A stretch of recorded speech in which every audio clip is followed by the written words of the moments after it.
When it's time to solo and you look down at the fretboard, you're probably seeing something like this. Or if you're a little more experienced, it might look something more like this, or maybe even this. But where we all want to get to is this, where our entire fretboard is mapped out with every note from the key we're playing in. So how do you actually get to this point without spending years memorizing every key? Well, you've probably at least heard of the 5 scale positions, and they're probably the most common way players divide the fretboard up into digestible chunks.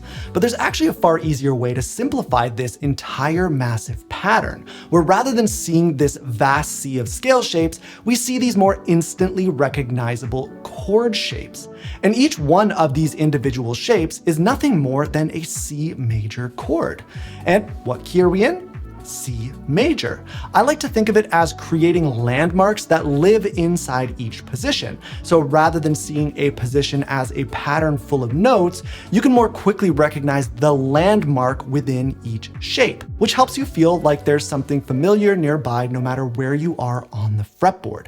So let's break this all down. Also, I'm going to put all of these fretboard diagrams, including some additional keys, in a printable booklet over on my Patreon if you want them. So I'm sure you've heard of the caged system, and we've talked about it a number of times on this channel, where you can use the C, A, G, E, and D shapes to essentially play any chord you want in different positions across the fretboard.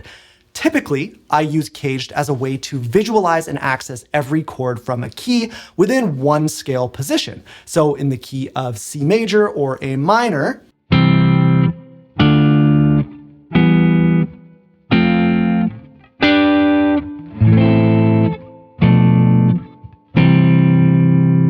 but we can also focus on just one single chord and use the cage shapes to move horizontally up or down the fretboard like this.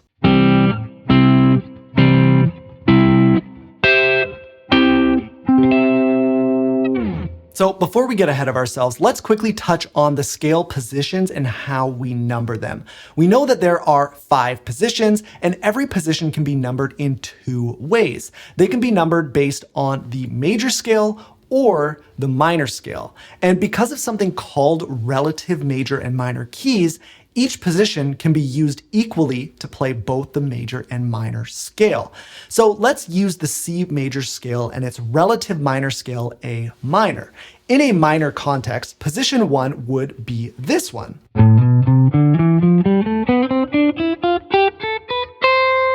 The note it starts on is an A note, and it's an A minor scale. But this exact same scale shape would also be position 5 of the C major scale when put in a major context, because position 1 of the C major scale is right here.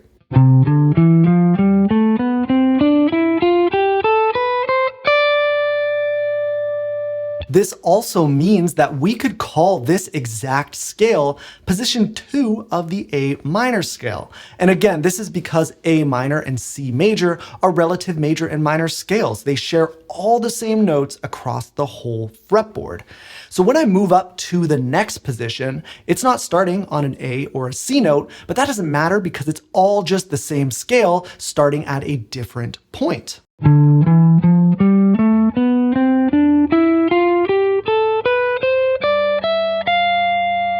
So this is position 3 of A minor or position 2 of C major. Now, in practice, I think this is super annoying with every position having 2 names. They all have the same notes anyways. So I just always default to calling this position 1 of the C major / A minor scale. And this here would be position 2. And for the remaining positions, we've got position 3 right here, we've got position 4 here, and position 5 up here. And this all just repeats. So after 5, we get 1 again. This also means we can go backwards from our original position 1. So behind, that's position 5 right there. And we can also get position 4 if we go down here. Okay, now we're ready to put these 2 concepts together. There are 2 different places we can start here. We can start with position 1, or we can start with the first letter of caged. So to keep things simple, I'm going to start with the letter, since it also conveniently starts us at the beginning of the fretboard. So we're in the key of C major. That means we need to find a C major chord using the C shape of caged. Well, that's pretty easy because it's just our standard open C major chord. And the C shape will always exist inside position 4. So we can see our entire scale shape lives right on top.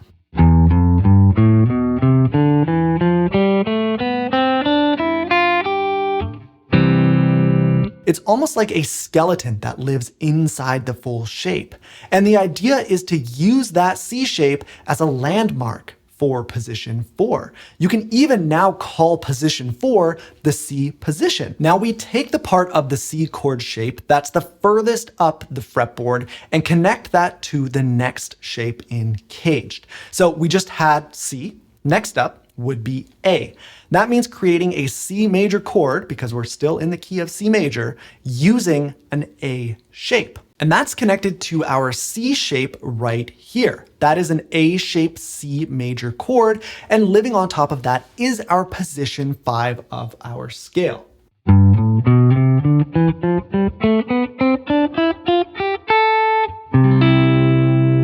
So we can now call position 5 the A position. Continuing up the fretboard, our next letter in caged is G. So we need a C major chord using a G shape, which is right here. And you can see that it's connected to our previous shape and sits inside position 1.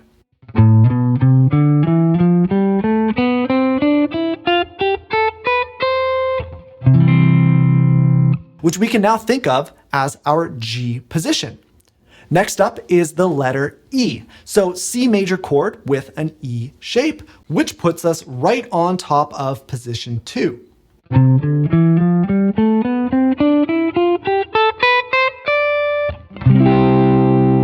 So now we've got E position, rather than just using some number that doesn't give us any indication as to what the full scale shape is actually based on. And finally, we've got D. So C major chord with a D shape is right here, and that is our position 3 scale.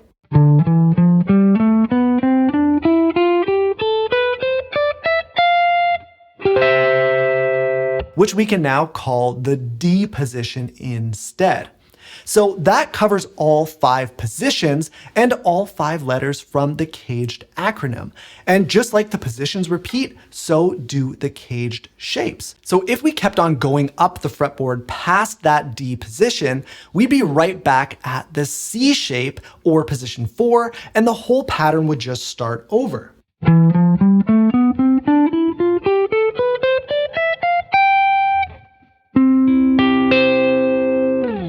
Okay, so now that you have all the context and information and you know what's actually going on here, let's pull up that original diagram of every single note in the key of C major across the whole fretboard. Still pretty overwhelming, but let's highlight all of our caged C major chord shapes.